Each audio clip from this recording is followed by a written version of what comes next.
Mi nombre es Víctor Basterra, he sido obrero gráfico, militante y activista de ese gremio y de otros gremios. Sigo siendo de alguna forma un militante y activista, ya no de gremios, sino de colectivos. Bueno, aquí estoy.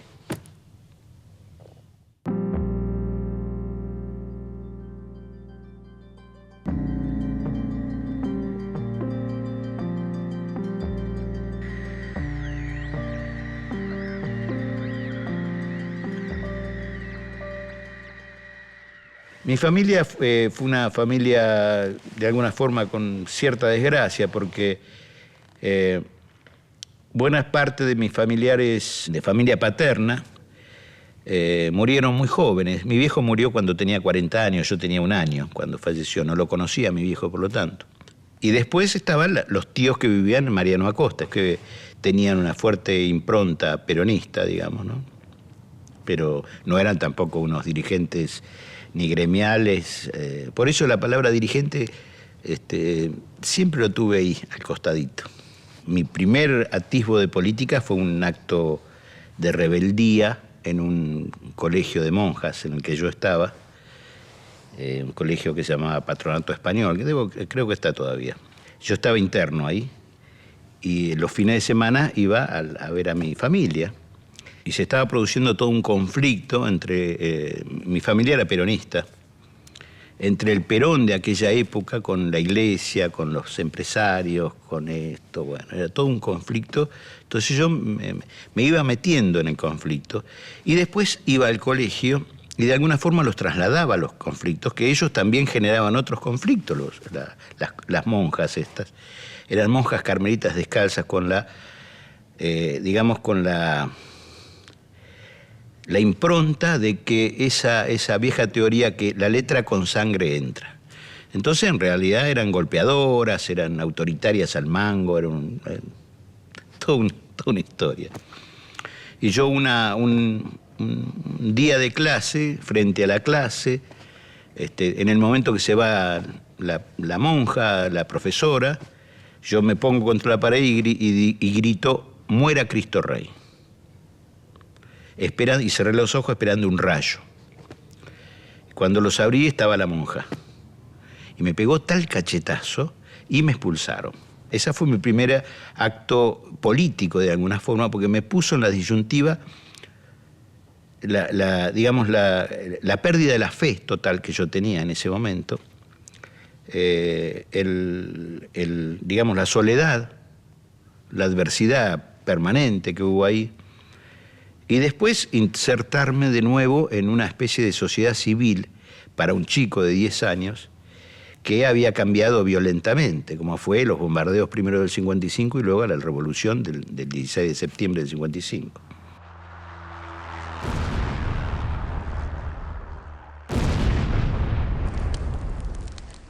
Viví la proscripción del peronismo muy intensamente.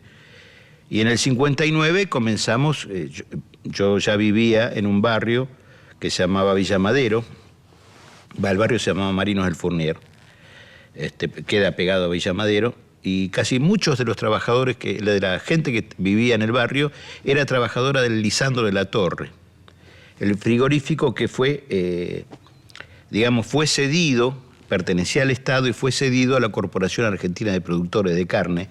Un paro gremial ha detenido la actividad del país. El desalojo del frigorífico Lisandro de la Torre, ocupado por el personal, cumplido por las autoridades con el empleo de gases, sin que mediara violencia física y sin que se registraran heridos de cuidado, fue la causa aparente del conflicto. Los obreros, que eran todos peronistas, pero estaban todos proscriptos, se levantaron y tomaron el frigorífico. Cuando el ejército va a reprimirlos, primero acampa en un lugar que estaba ahí en la General Paz, a 8 cuadras del frigorífico. Entonces nosotros, en solidaridad con los trabajadores del frigorífico, a la noche los volvíamos locos a los conscriptos y soldados, suboficiales y oficiales, los cagábamos a piedrazos directamente. era una lluvia de piedras y los tipos se volvían locos y empezaban a tirar. Lógicamente nosotros conocíamos el terreno, nunca hubo nadie herido, pero eran las primeras experiencias. La primera, digamos, esas primeras experiencias que uno hace. Yo ya era obrero gráfico, ya había participado en las movilizaciones de Laica o Libre, cuando se dio en el año 58. O sea, esa fue la iniciación de un pibe, de un adolescente, primero un niño primero, después adolescente, y uno lo va formando en ciertas cosas, ¿no? En ciertas respuestas, en ciertas ubicaciones frente a la vida.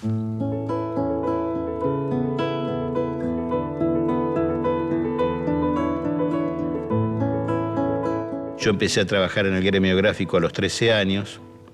Era un gremio donde la letra está presente y además a mí me gustaba mucho la lectura y en ese gremio se alentó siempre la lectura, se alentó siempre el cuidado del libro, la devoción por el libro. A mí ver a alguien que rompe un libro me pone mal.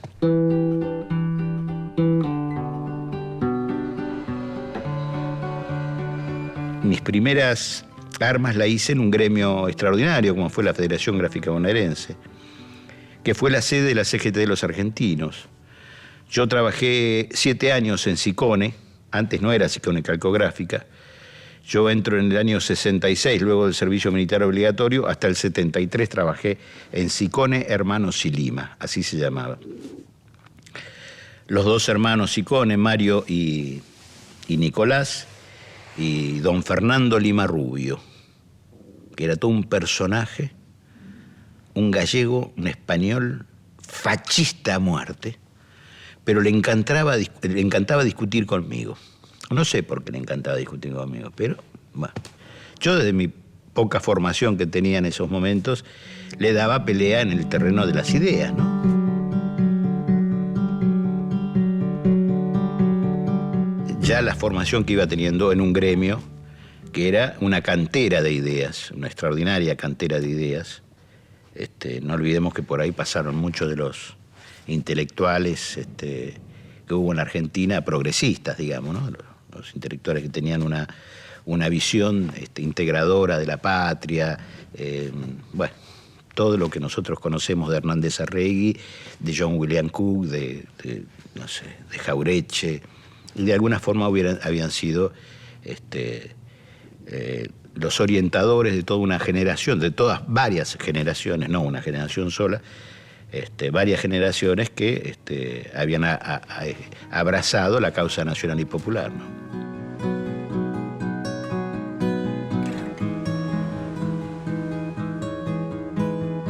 La CGT de los argentinos había una representación variopinta, estaba gente del caucho, gente de farmacia, o sea, había muchos empleados, trabajadores que eran, también había una diferencia, estaban los que se decían trabajadores, habían los que se decían obreros, o sea, había también la valorización del obrero administrativo, del trabajador administrativo, del obrero fabril, del metalúrgico, esas diferencias a veces se expresaban, no demasiado, ¿no? Pero se expresaban.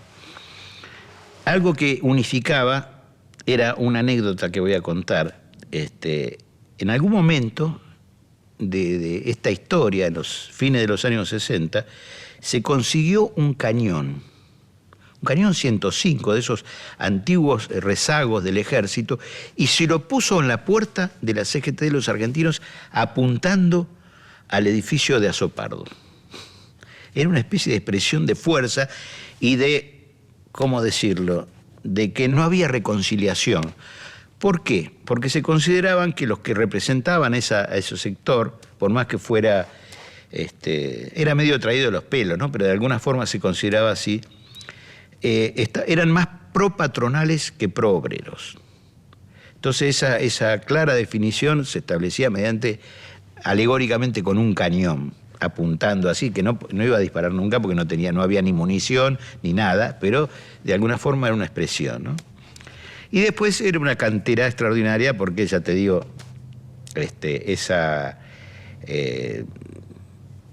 digamos, esa diversidad de visiones también se expresaba ahí, y era cuestión de discutir siempre, ¿no? Era una cuestión, era muy rico eso, muy riquísimo era.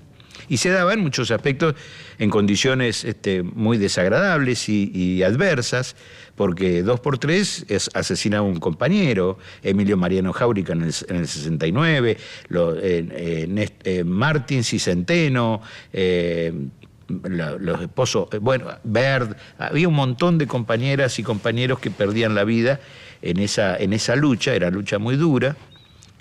Lógicamente lo que vino después fue mucho más terrible, ¿no? Pero la violencia se expresaba de muchas formas ahí.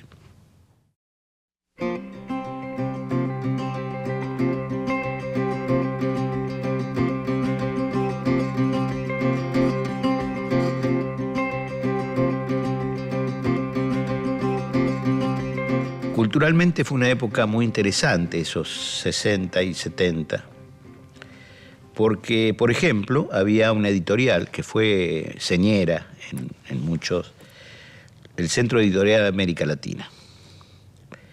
Yo era abonado a esa yo salía de Sicone y el kiosquero me tenía preparado la última edición que salía de los cuadernos, esto, aquello, tenía una variedad, y los libritos del Centro Editorial de América Latina. Y lo notable del caso, que no era yo el único caso. Los obreros, había algunos obreros que también hacían lo mismo. Era una práctica de la lectura, y la lectura política, la lectura de evasión, pero con una línea de seriedad que se expresaba mucho esa, ¿no? Los horrores del poder son tantos, tantos y tantos, contra ellos canto. En ese contexto que era la Secretaría de los Argentinos y la Federación Gráfico Bonaerense, a mí me integra una de esas organizaciones, fue las Fuerzas Armadas Peronistas, a través de un compañero, José Osvaldo Villaflor, el Cholo, que era el primo de Raimundo Villaflor y de la negrita de Josefina Villaflor. Yo me integro a la FAP, a las Fuerzas Armadas Peronistas. Posteriormente al peronismo de base. Que el peronismo de base en realidad era una expresión de superficie de la FAP, como lo fueron otras organizaciones de superficie de otras organizaciones, ¿no? Pero también tenía una visión muy, muy autónoma, muy propia, diferenciada de alguna forma de las Fuerzas Armadas Peronistas. Si bien acompañaban siempre, estaban dentro de ese círculo, el peronismo de base y las Fuerzas Armadas Peronistas. Yo fui PVP. ¿Qué es PVP? Peronista de base y de las Fuerzas Armadas Peronistas, de las dos cosas, simultáneamente.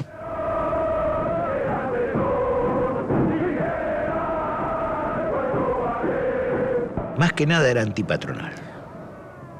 Tenía una visión antipatronal. Después fue muy clasista, pero obligada por las circunstancias.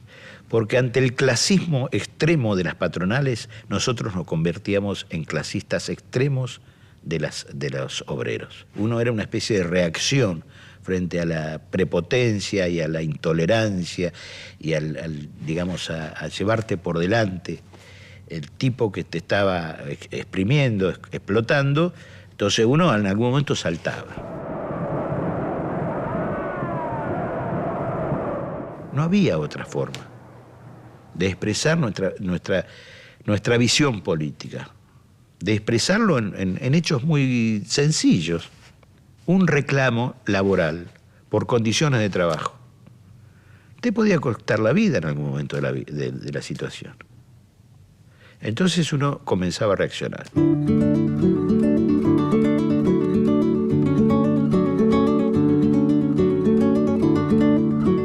Jamás fui montonero por una cuestión de formación, porque yo los consideraba, era un poco prejuicio de uno, de considerarlos un poco oportunistas, hegemónicos y soberbios. Hay que mirar siempre la historia. Oportunistas, hegemónicos y soberbios. Vuelvo a decir, hay que mirar siempre la historia. Nosotros no teníamos esas diferencias entre juventudes, nosotros no teníamos juventud. nosotros hacíamos una práctica común, el hombre grande y el pibe joven. Uno dinamizaba con su vigor y su energía y el otro con su conocimiento y su experiencia. Y eso era una conjunción que en un tiempo largo iba a ser muy importante. Y bueno, después los tipos se adelantaron a todo, ¿no?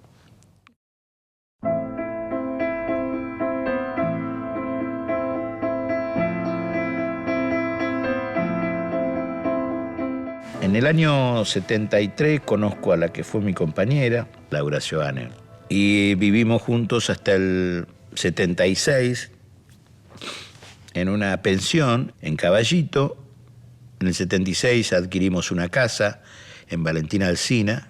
En mayo del 79, justo el 29 de mayo, Día del Ejército, nace María Eva.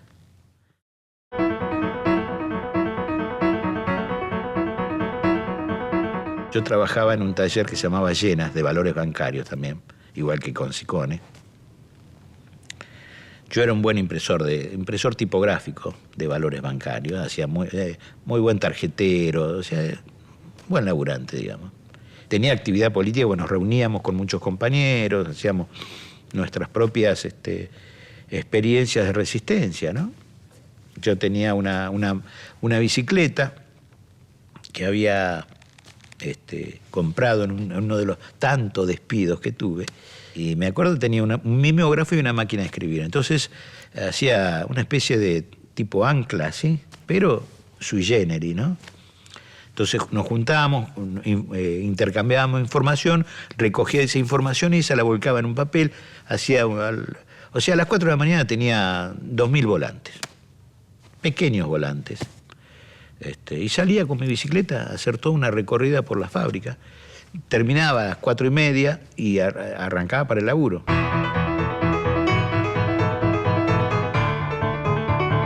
Una de las condiciones de ese laburo era laburar 12 horas. El que no laburaba 12 horas se iba. Entonces yo le creé un conflicto. Además en esas 12 horas teníamos media hora para comer. Y se comía afuera, no adentro. O sea, imagínense esas cosas. Era una especie de impensable ahora, pero en aquel momento existía. Había una empleada muy gaucha, muy macanuda, una chica que no me acuerdo cómo se llamaba, me hubiera gustado recordarlo, que me dicen, Víctor, lo van a echar. Porque yo había hecho unos cuantos líos ahí, supongamos, era un viernes, el jueves me echan, bueno, el martes me operé. Y en aquella época, a pesar de todas esas barbaridades que les contaba de las condiciones de trabajo que se trabajaban ahí, no se podía echar un tipo que estaba o enfermo u operado. No se podía echar. Y bueno, yo me aproveché y me operé. Una hernia que tenía. Entonces estaba convaleciente de esa hernia en mi casa.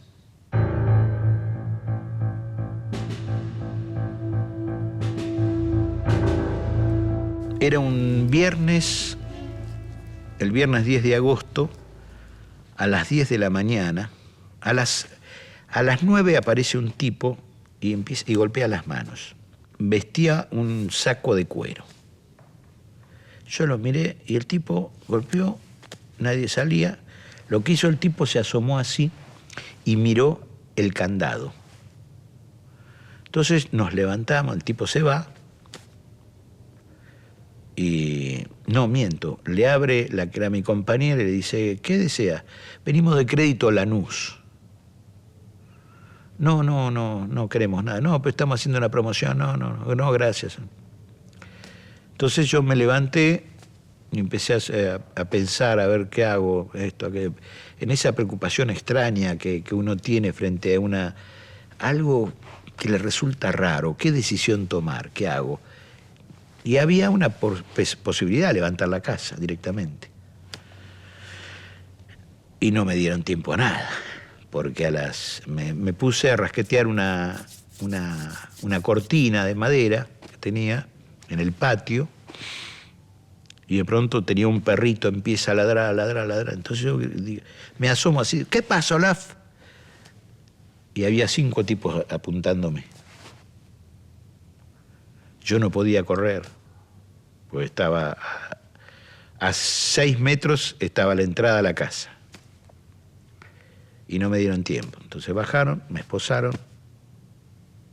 Y bueno, y ahí empezó todo.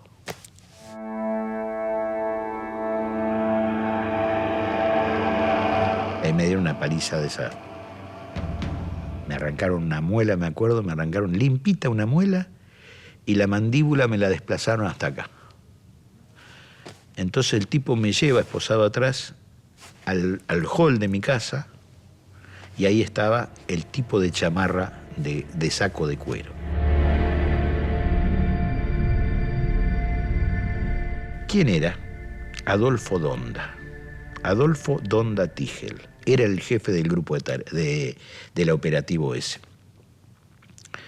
Entonces lo mira al que me había dado esa paliza, que era Fernando Enrique Pellón, otro oficial de la Armada, y le dice: señor Avena, no mire cómo ha dejado al prisionero.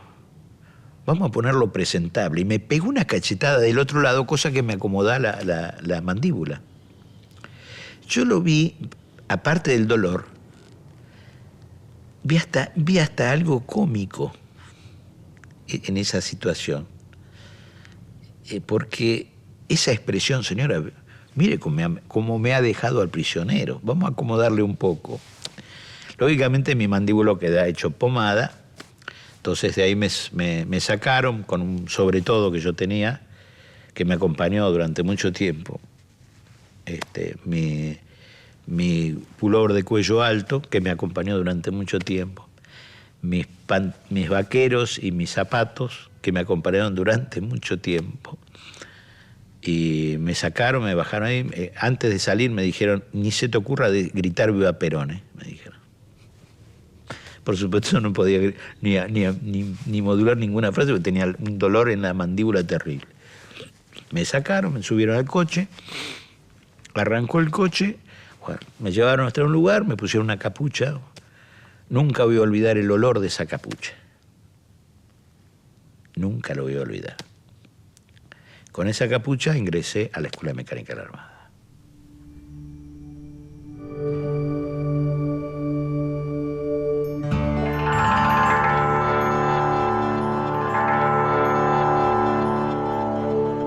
Ahí me dieron con la Carolina, que le llamaban.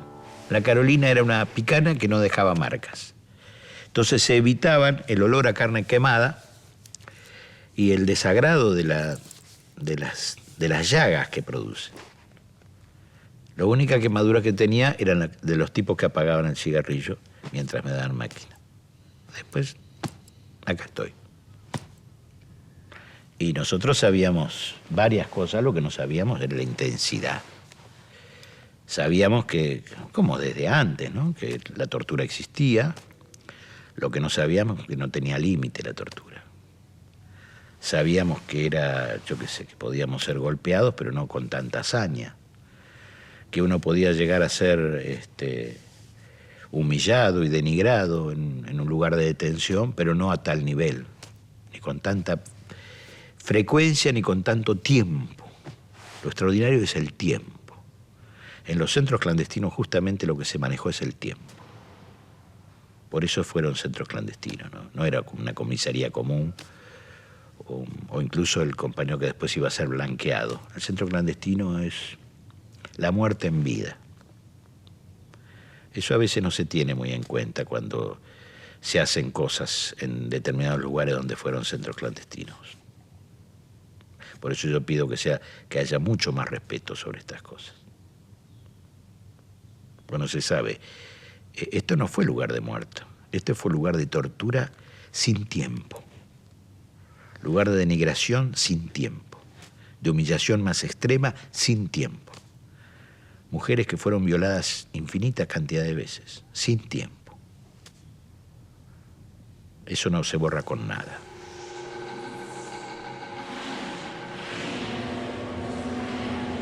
En esa primera instancia de estar acá, de traerme a la ESMA los tipos junto con la que era mi compañera y mi hija, mientras me tenían de aquí para allá con con la máquina, con toda la historia, con la tortura, yo siempre preguntaba, mi preocupación mayor era ver qué pasaba con mi mujer y con mi hija. A la semana fueron liberadas, mi mujer y mi hija, así que, pero no pudieron volver a la casa, porque ya se la habían apropiado ellos. De alguna forma ya estaba en manos de ellos. Se llevan a mi vieja, porque ya mi vieja era la que era la titular de la casa. Se la llevan y le hacen firmar un poder especial con que se vende la casa esa. Pero yo ya estaba secuestrada, mi compañera estaba ya en otro lugar, en La Plata. El olor que había en ese lugar, en el sótano de la casa de oficiales, era un olor muy particular, muy particular. Directamente casi espantoso. Eso hacía que ellos en algún momento pusieron un aparato en ese sótano para neutralizar esos olores. Un aparato que largaba como un olor a ozono. Si alguien conoce el olor del ozono, o ha visto alguna vez un aparato de esos, se va a dar cuenta lo que es.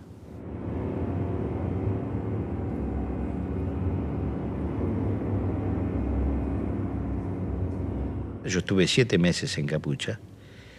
Era estar las 24 horas tirado en el piso como adentro de un cajón, encerrado entre 2 paneles de madera de 1 metro de alto por 2 metros de largo. Era como un cajón, con una T que la sostenía esa madera, que en realidad eran dos placas de madera de 1 metro por 1 metro, unidas con unas trabas de metal que dejaban una pequeña hendidura para que para que se pudieran mover mejor. Eso a veces hacía que el prisionero pudiera tener alguna comunicación con el de al lado. Que el de al lado era otro prisionero también, ¿no? Y esa cotidianidad esa era la permanencia, las 24 horas del día, tirados con la cabeza hacia el pasillo.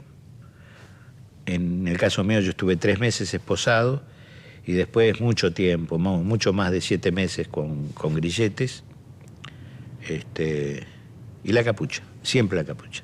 Por eso ese lugar se llamaba Capucha, porque éramos todos tipos con una capucha en la cabeza. Y lo cotidiano era ese, interrumpido por la mañana un jarro de mate cocido con un trocito de pan, al mediodía un bife naval, que así se le llamaba, ese trozo de carne que no tenía, era innombrable, eso era horrible, pero nutría. A la tarde otro poco de mate cocido con otro trocito de pan y a la noche de nuevo otro bife naval. Siempre, invariablemente, durante mucho tiempo así. Esa es la cotidianidad. Después escuchar la radio de los guardias y pensar con uno. Y a veces, eventualmente, aparecía un guardia que nos permitía levantar la capucha en un momento, para respirar, por ejemplo. O porque había un prisionero, era un prisionero que nos enseñó un poco el trato con el guardia. Él caracterizaba a priori, antes de que viniera el guardia, nos iba diciendo, incluso hablando con el guardia, che, ¿quién viene ahora? Viene, sí, como se estuvo bravo el otro día, ¿no? Así, esos comentarios, y nos iba preparando para lo bravo que iba a ser la cosa, o para estar más tranquilos. Y bueno, ese compañero, cuando nos llevan a la isla, que viene la Comisión Interamericana de Derechos Humanos acá, ese compañero no viene, nunca más. Ese compañero se llamaba Ricardo Sáenz, el Topo, tipo que yo quise mucho.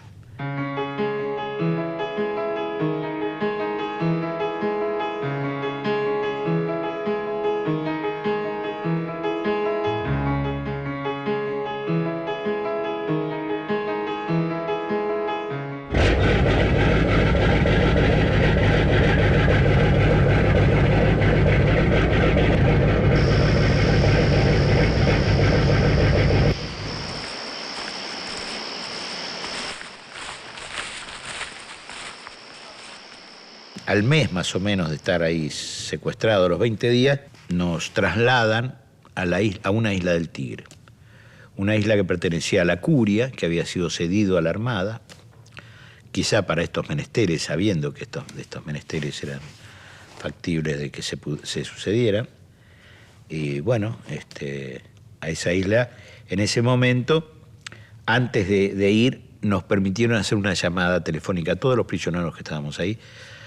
¿Por qué? Porque como venía la Comisión Interamericana para que los familiares no hicieran denuncias, entonces les dijeron, ven, acá están vivos. Entonces nuestra voz era el salvoconducto de alguna forma.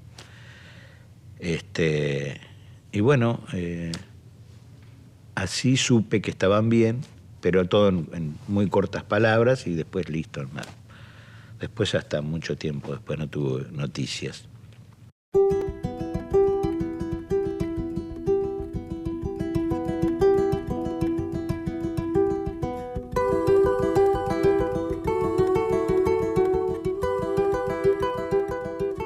La isla fue otra historia.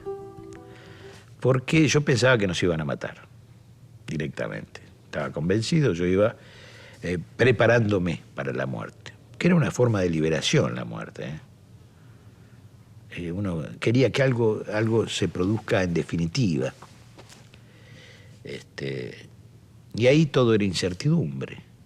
Cuando uno vive en la incertidumbre, medio bravo, la existencia cotidiana. Y después, de vez en cuando, encontrar algún elemento, como uno dijera, ayudarle a huir un poco de eso, que un poco eran los recuerdos, y otro poco eran los sonidos del exterior, y de vez en cuando encontrar que había voces de niños que se escuchaban, y bueno, eso decía, ahí está la vida. Uno pensaba para que sacarse ese sobre todo de mierda, que era esa permanencia horizontal en esa semioscuridad, maloliente, mal oliendo.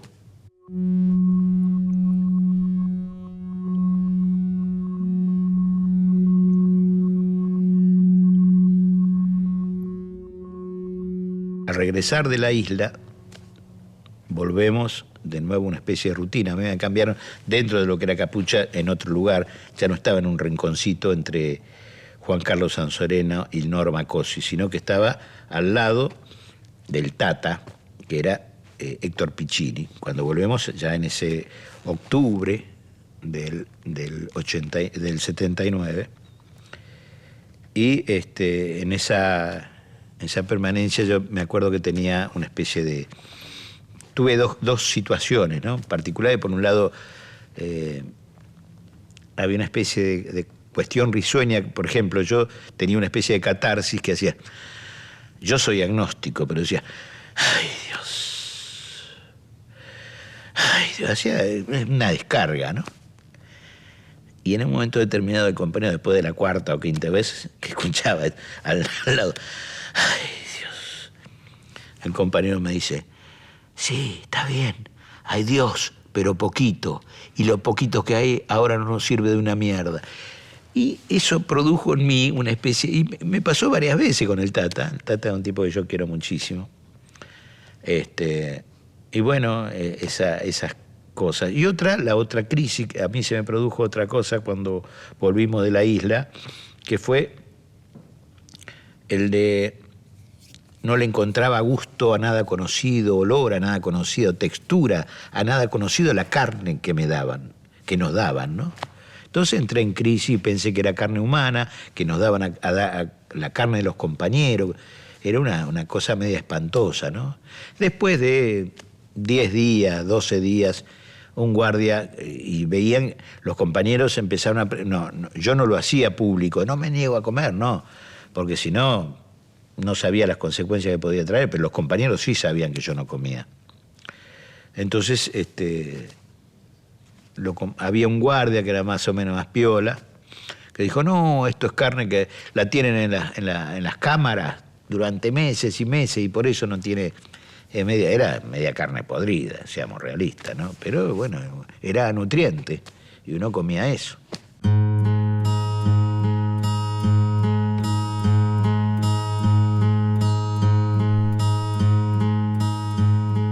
Y bueno, así fue durante mucho tiempo, hasta que un día me bajan porque iban a haber unas liberaciones, entonces necesitaban suplantar a algunos de los compañeros que iban a liberar, viejos prisioneros, ¿no? Que veían que supuestamente en ese plan extraño que se llamaba el proceso de recuperación, una cosa media... la ESMA es un poco un laboratorio, ¿no? En todo sentido, ¿no? Y bueno, me bajan y como yo era gráfico, especializado en valores bancarios, en ese año 80 cambia el sistema de documentación en la Argentina, o sea, se transmite a los documentos los elementos de seguridad en la impresión que se utilizaban en los valores bancarios, con tintas fluorescentes, tintas magnéticas, con todo eso, y yo era especializado en esa impresión, porque había laburado en Siconi, en Llena, donde, bueno, que era casa de valores bancarios, y yo había creado junto con otros 4 o 5 compañeros en la Argentina, o sea, me puedo jactar un poco de esa pelotudez, digamos, ¿no? De haber instalado en la Argentina el sistema denominado de cheques. Vos pedías una chequera y tenían tu nombre y con un sistema de impresión con tinta magnética tu número mediante una serie de barras, como el código de barras así. Y bueno, los tipos me bajan ahí, a ese lugar, a hacer los cambios que se producían en la nueva documentación. Entonces ahí aprendí mucho de lo que era pero más que nada muy artesanal, todo era muy artesanal. De todo eso uno lo fue adquiriendo el conocimiento y lo llevó a cabo en la tarea esa, que como mano de obra esclava. Hubo algunos que dijeron que yo había sido un colaborador. Yo nunca fui un colaborador. Pero sí algunos lo dijeron, estúpidamente, pues jamás le pisaron el dedo de un pie. Sin embargo, se daban el tupé de decir que uno era un resistente, era un colaborador. El día que me bajaron, había un tipo que nunca supe quién era. Tenía una pistola en el escritorio y me dijo, ¿trabajás o te morís? Así, nada más. Trabajo.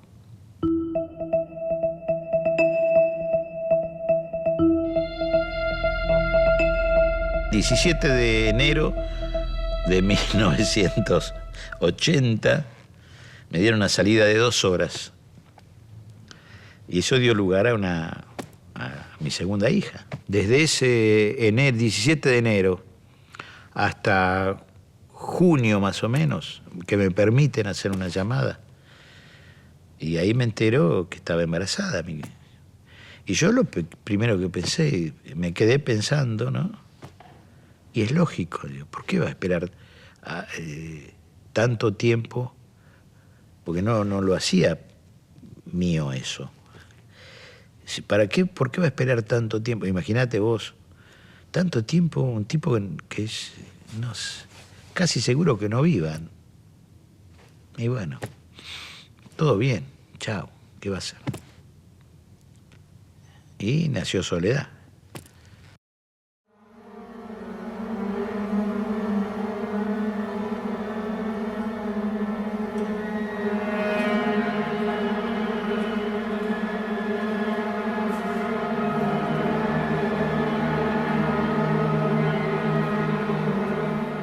En algún momento comienzo a quedarme solo. Y ahí hago una prueba. Comienzo a esconder una foto. Primero una, después otra.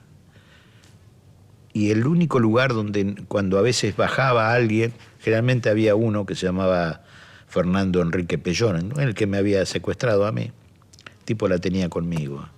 Él bajaba a veces, sacaba la pistola y me la ponía en la cabeza y me decía, un día te vas a equivocar. Y ahí voy a estar, yo voy a estar ahí para matarte. así con la pistola en la cabeza. Y yo bajaba la cabeza como diciendo, aquí estoy. Eso lo hizo muchísimas veces. Bueno, ese tipo abría los cajones, pero no abría en papel fotosensible. Ahí los guardé. Porque sabemos que el que abre el papel fotosensible es un boludo, pues se vela. Y era valioso, es caro, es uno de los elementos más caros. Y además lo guardaba en las cajas más grandes, donde era más jodido que una caja chiquita, por ahí no importa perder, pero en una caja grande era mucha guita, ¿no? Me perdían un ejemplo, ¿no? Es un ejemplo porque me pedían a veces más documentos. Supone una base, 4 documentos: registro de conductor, cédula de identidad, documento nacional de identidad y credencial policial. Básico para cualquiera de los represores que salían a hacer sus andanzas, sus manejos, sus robos de coches, sus entradas a los edificios, a los departamentos, entraban en donde sea, entraban con documentación falsa. Yo hacía 5 fotos. Había una que sobraba, esa la escondía en el papel fotosensible. Y eso, digamos, hizo que juntara una buena cantidad de fotos. Un día me llevan, como hacían con muchos prisioneros, a ver a la familia para que la familia no haga denuncia, se quede tranquila, no haga quilombo, no esté angustiada y toda la vaina que entra todo. Entonces los tipos, era fácil, llevaban al tipo, lo mostraban, volvían. Muchos de esos compañeros que llevaron no están más. Bueno, en el caso mío sí, porque les era útil. Me dejaron una sobrevida. Y bueno, eso hizo que juntara una serie de fotos y en algún momento, en otra salida, yo la saqué. Por primera vez saqué mis fotos un día que corté clavo lo loco. O sea, estaba recagado, pero lo tuve que hacer. Entonces lo hice, lo escondí en mis partes íntimas y los tipos me revisaron los bolsillos. Pasó, otro día me llevan y saco otras pegadas en el cuerpo, me revisan, en el cuerpo no me hace sacar la ropa, ¿no? Y después todo se fue flexibilizando. Porque además yo a los tipos les daba confianza, porque yo, por ejemplo, les sacaba la foto, revelaba, hacía la copia, y luego al tipo le entregaba, junto con sus documentos, el negativo. Ese gesto de entregarle el negativo, el tipo lo dejaba tranquilo. Pero yo ya había sacado, ya había hecho la copia.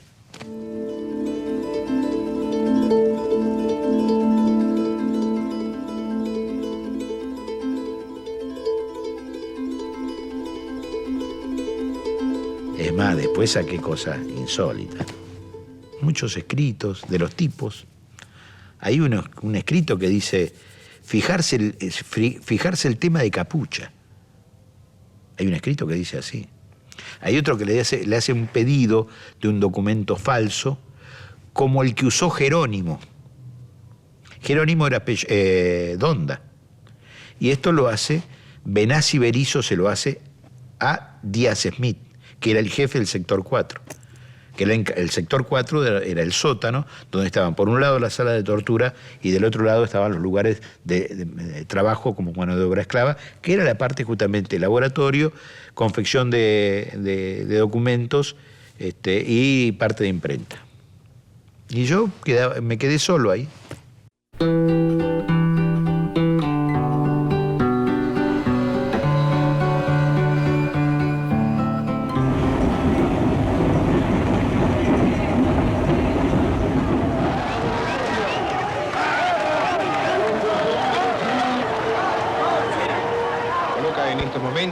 El general Viñone, la banda presidencial, y ya es recibida por el doctor Raúl Ricardo Alfonsín.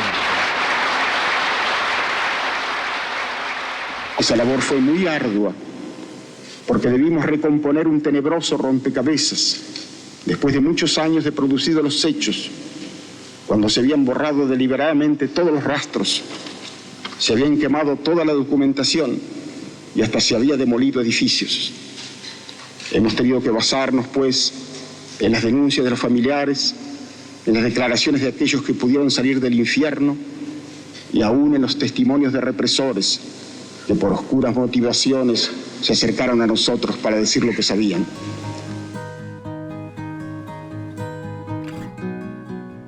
A mí me liberan el 3 de diciembre de 1983, una semana antes del advenimiento del Estado de Derecho.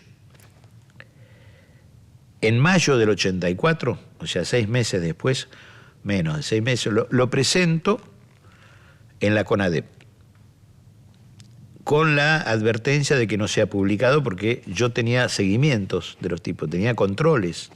A mí para llevarlo, la CONADEP en ese momento estaba en el Teatro General San Martín, en el 5º o 9º piso, no me acuerdo dónde era, y yo para ir ahí fui con un contraseguimiento, con un compañero que me seguía por las dudas y me levantaban a mí, que el compañero pudiera avisar a alguien, ¿viste? O sea, iba con toda esa prevención. Lo entregué a la CONADEP y les dije que no la dieran a conocer, pero quedaba esto como registro, como elemento de prueba y como acción a futuro. Era potencial eso.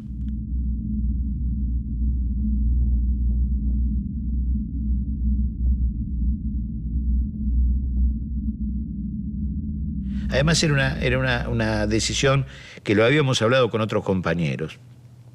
Ya en esa época nos encontrábamos con algunos compañeros que no estábamos de acuerdo con la decisión de la CONADEP de hacer un rejunte de notables para darle un carácter, pero no tenía acción. Los tipos no podían entrar en los cuarteles, no podían entrar en las guarniciones, no podían entrar en las comisarías, no podían. Tenían que hacer una visita protocolaria, nada más. No tenía la fuerza de una comisión bicameral como eso es lo que aspiraba uno. Bueno, eso fue en mayo del 84 y en julio de ese mismo año yo llevo a la familia a Neuquén, vuelvo y hago la denuncia primero en el juzgado 30 y luego una conferencia de prensa.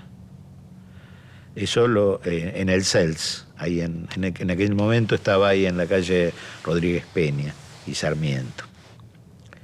Y bueno, ahí se armó un flor de despelote porque salió a la luz eso. Y ahí a cuidarse.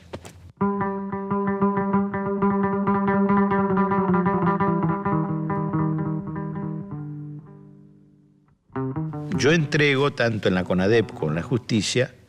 En la justicia fue mucho más elaborado porque ya lo hicimos con abogados. Mis abogados eran notables, era desde Luis Zamora a Jorge Baños, Alicia Oliveira,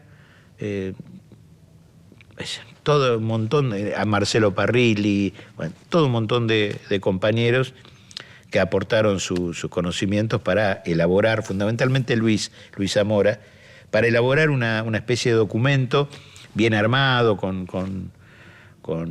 si bien yo ya había hecho una prefiguración a mano, así nomás, que esa es la que tiene la CONADEP. Después en el juzgado 30 se presenta una cosa más elaborada. Y son cerca de 80 y pico de fotos de rostros de represores, más una serie de fotografías de instalaciones, vehículos, más los documentos que son... no se pueden cuestionar los documentos. ¿Cómo explica un oficial de la Armada disfrazado con un uniforme policial? ¿Cómo explica? Y además no era uno solo. Varios oficiales de la Armada disfrazados, vestidos como policías. Varios suboficiales de la Armada o de la Aeronáutica o del Servicio Penitenciario con uniforme policial. Era para la credencial. Entonces yo muchas veces podía guardar esa foto o elegí esa foto. Y bueno, eso es lo que aporté a la justicia. Y todavía sirve.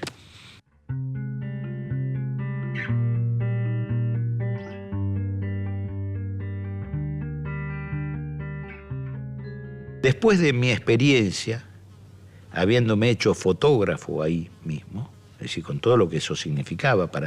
No solamente era una cuestión de registrar un rostro, sino también tenía lo que después le di esa connotación, que era un testimonio.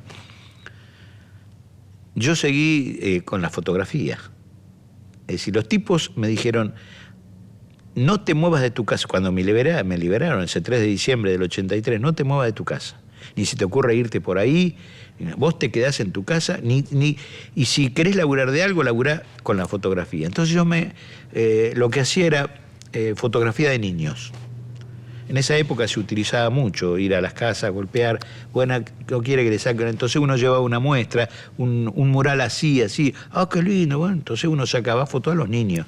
Después en Neuquén, retomé mi trabajo de gráfico, y después cuando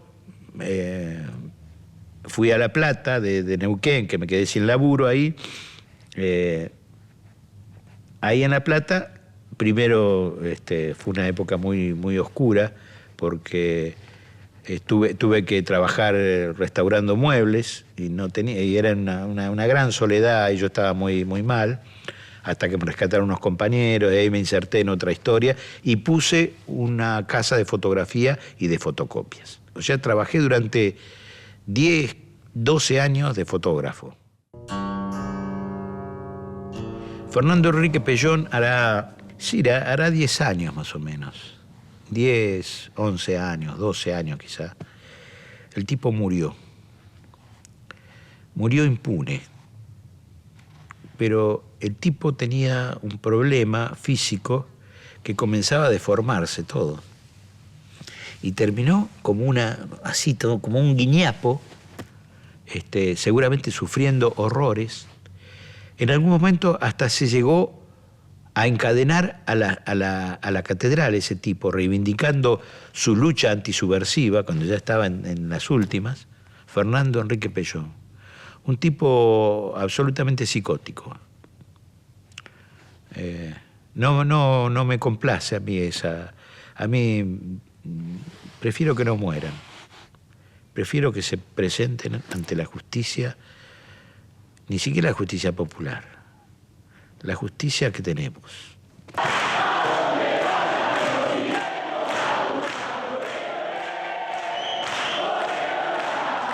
Todos estos delitos de lesa humanidad cometidos en el marco del genocidio que tuvo lugar en la República Argentina. Declarar a Luciano Benjamín Menéndez, coautor mediato penalmente responsable de los delitos de privación ilegítima de la libertad calificada y homicidio doblemente calificado por alevosía e imponerle en tal carácter para su tratamiento penitenciario la pena de prisión perpetua. Silencio, por favor. Yo las sentencias siempre las vivo con prudencia.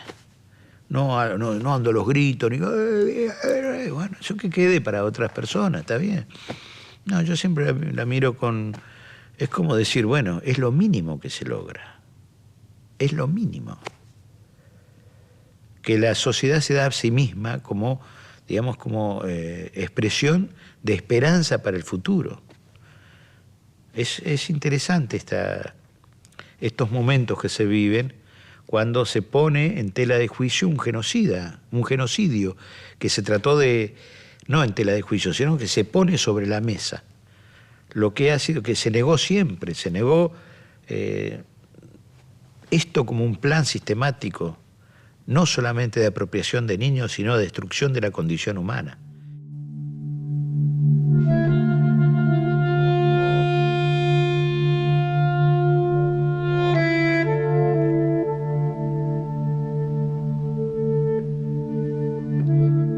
Este predio, de 17 hectáreas con más de 30 edificios, trae muchos recuerdos, malos en general, desagradables, y no quería ser pisado por mucha gente. Pensaban destruirlo, este predio. Pero luego se va mostrando como un ejercicio de memoria esto, y bueno, comienza a ser tomado no solamente el lugar de donde se hicieron las vejaciones más horribles, como sitio no solamente de memoria, sino también cultural. Pero a veces esas cosas no hay que mezclarlas así como en una coctelera, pues pierde, todo se mezcla, y hay muchas formas de crear olvidos. O bien olvidando, simplemente olvidando, o bien instancias que suplantan a la memoria. Por eso hay que ser cuidadoso. Y este lugar es un lugar muy interesante para estudiarlo, para analizarlo, para preservarlo y para honrarlo. Y uno siempre tiene que hacer una especie de ejercicio permanentemente de ¿estoy haciendo bien las cosas? Eso hay que preguntárselo siempre. Yo acá vengo a este lugar, primero no por propia voluntad, porque no era mi voluntad de estar muchas veces acá. Yo ahora hago visitas. Les muestro a los visitantes, generalmente periodistas, diplomáticos, estudiosos, e incluso estudiantes y de otro tipo, que esto fue un gran laboratorio donde se experimentó con la condición humana, de la peor manera. Y bueno, a veces faltan quien explique con su propia carne qué fue este lugar.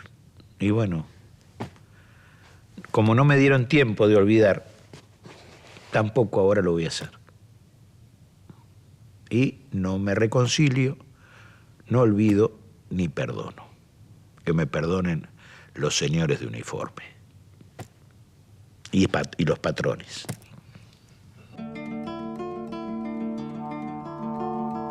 Escucha, yo vengo a cantar por aquellos que cayeron. No digo nombre ni seña, solo digo compañeros, y canto a los otros, a los que están vivos y ponen la mira sobre el enemigo.